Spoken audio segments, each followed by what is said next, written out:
Nous arrivons donc au 106e cours sur le Shmirat HaLashon. Le commandement Lotissa Shemashav n'accueille pas un rapport mensonger, c'est écrit dans le Shemot 23, c'est l'interdiction de croire tout propos péjoratif sur une personne ou plusieurs personnes. Donc, ça veut dire que le rapport, c'est pas qu'on n'accueille pas un rapport mensonger, mais il faut vérifier la véracité de ce qu'on entend. Tant que la chose n'est pas vérifiée, pour nous, c'est considéré comme un mensonge. Et donc, on ne l'écoute pas. On ne reçoit pas le Lashon Hara. Si quelqu'un te dit, cette personne, elle a fait telle chose, on ne croit pas, c'est impossible. J'y crois pas. Pourquoi? Parce que j'ai pas vérifié. Si je vérifie, à ce moment-là, je pourrais me faire une idée plus précise pour pouvoir interpréter correctement les faits et gestes et ou les propos d'une personne. Il faut parfaitement connaître tous les tenants et les aboutissants de l'incident, comprendre l'état d'esprit de l'intéressé et sa façon de s'exprimer et avoir beaucoup de sensibilité, c'est-à-dire essayer toujours de juger l'homme du bon côté. Il a dit une chose, mais ça lui a peut-être échappé, etc. Il faut faire rentrer toutes ces informations en ligne de compte pour pouvoir essayer d'éviter le Lashon Hara, bien sûr. C'est évidemment impossible lorsqu'on n'a pas été personnellement témoin de l'incident. Une personne qui n'a pas été témoin, on lui rapporte quelque chose. Elle ne peut pas le croire. C'est impossible. La Torah ne permet pas de se fier à la sensibilité, l'objectivité, l'honnêteté, l'intelligence d'un observateur censé avoir été témoin d'une faute. Tu as vu ce qu'il a fait celui-là? Je l'ai vu. Impossible. On ne peut pas croire une chose pareille.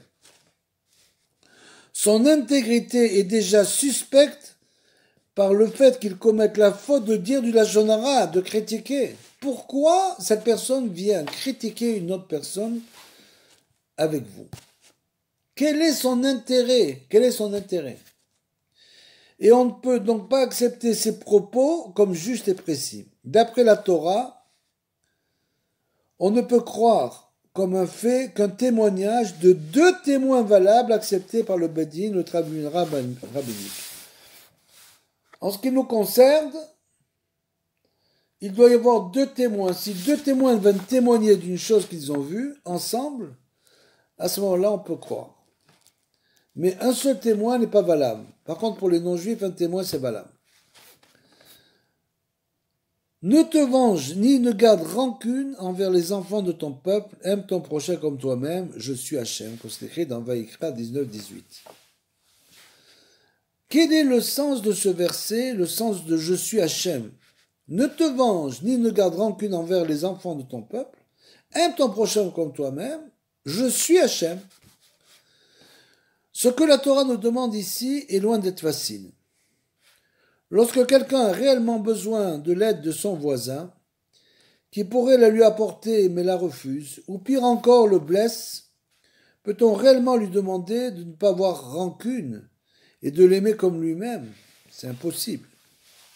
Cependant, si la Torah nous le demande, c'est que c'est à notre portée. La parabole suivante nous aidera à voir comment on peut y arriver.